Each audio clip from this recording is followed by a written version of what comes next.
is Susan Lopresti, and you are listening to the Susan Lopresti Wellness Mind, Body, and Soul podcast. Thank you for joining me here on Tipster Thursday. Today, I want to talk to you about inflammation. If your diet does not consist of healthy foods and you're mostly eating processed foods, chances are that your body has inflammation.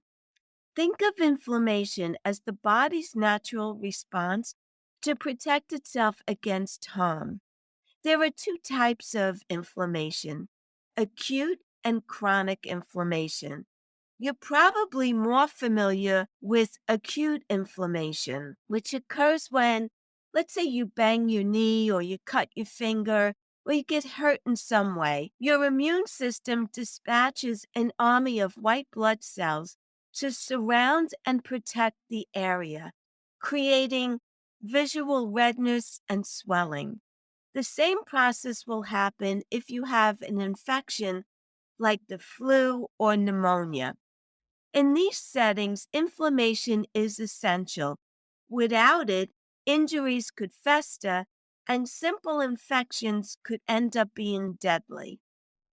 But chronic inflammation can occur from bad food choices and also in response to unwanted substances in the body, such as toxins from foods or cigarette smoke, household cleaning products, beauty products that we're using, and toxins in our home, such as toxins in our rugs, in our furniture, and also in our mattress. Or it can also be from excess body fat, especially fat in the belly area. Inside arteries, inflammation helps kick off arterial sclerosis. Arterial sclerosis is the buildup of fats, cholesterol, and other substances in and on the artery walls. This buildup is called plaque. The plaque can cause arteries to narrow, blocking blood flow. The plaque can also burst, which can lead to a blood clot. These clots are responsible for the majority of heart attacks and most strokes. Many diseases have been attributed to chronic inflammation, and I'm just going to give you a few of them: asthma, cancer, heart disease, Alzheimer's disease, obesity, periodontal disease, rheumatoid arthritis, sinusitis, type 2 diabetes, also colitis, and Crohn's disease. And there are numerous risk factors that have been identified that promote a low level inflammatory response. This includes our age, obesity, diet, smoking, low sex hormones, stress, and sleep disorders. Chronic inflammation can cause all kinds of terrible responses in your body, such as aches and pains, migraine headaches, gut issues, and so much more. You can put out the flames of inflammation by eliminating toxic foods and eating a clean diet. Stress signals the body to produce a hormonal response known as fight or flight.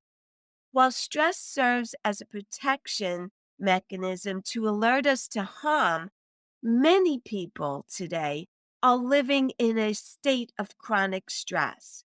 Chronic stress causes stress-related hormones to be continuously present in the body, causing inflammation. There are countless techniques for managing stress. A few common methods include yoga, meditation, guided imagery, a gratitude journal, practice deep breathing, and walking.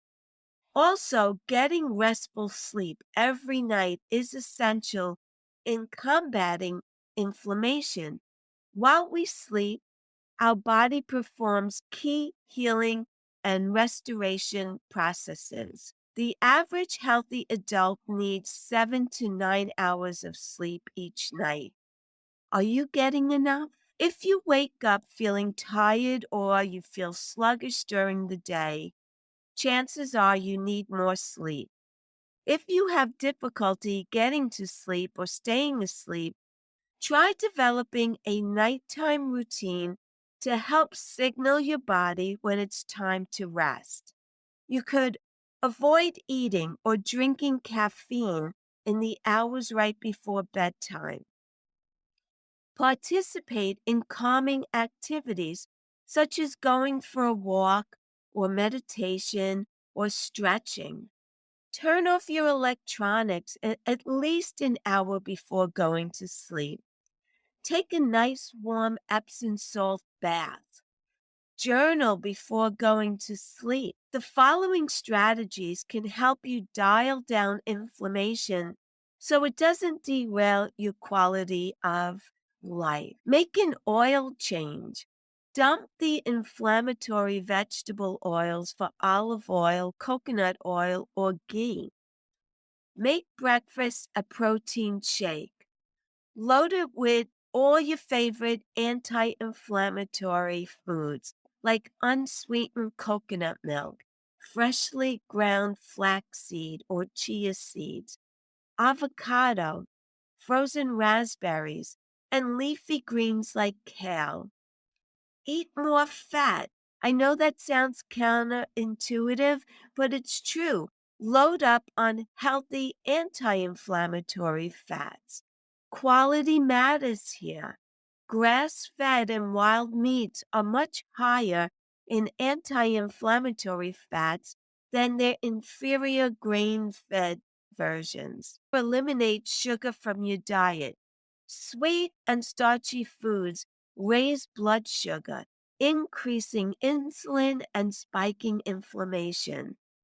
They're just bad news all the way around. Another thing to consider is eliminating GMOs. Genetically modified organisms disrupt your healthy gut flora, they trigger an immune response, and they create inflammation. Whenever possible, buy organic and look for non GMO labels. Address food intolerances. These include soy, dairy, gluten, eggs, corn, sugar, and artificial sweeteners. They can all trigger an immune response that leads to inflammation. Curb your stress. Studies show chronic stress fuels inflammation, contributing not only to metabolic and vascular disease, but also to many autoimmune diseases as well. Address your stress with yoga, meditation, deep breathing, or just walking. Also, consider taking an anti inflammatory supplement such as omega 3s. Omega 3s are nutrients you get from food or supplements that help build and maintain a healthy body. They also have an energy source and help keep your heart, your lungs, your blood vessels, and your immune system working the way it should. A great diet plan that I love recommending to my clients is the Mediterranean diet. The Mediterranean diet is a way of eating that's based on the traditional cuisines of Greece, Italy, and other countries that border the Mediterranean Sea. Plant-based foods such as whole grains, vegetables, legumes, fruits, nuts and seeds, herbs and spices, those are the foundation of the diet. Olive oil is the main source of added fat. Fish, seafood, dairy, and poultry are included in moderation. Red meat and sweets are eaten on occasion. I hope this episode has added value to your day and ultimately to better health. Thank you for listening. And please, if you like what you've heard, please share it out with your friends and family. And kindly leave me a review so that I may reach more people who are looking to improve their health. Thank you again and have a beautiful rest of your day. Take good care.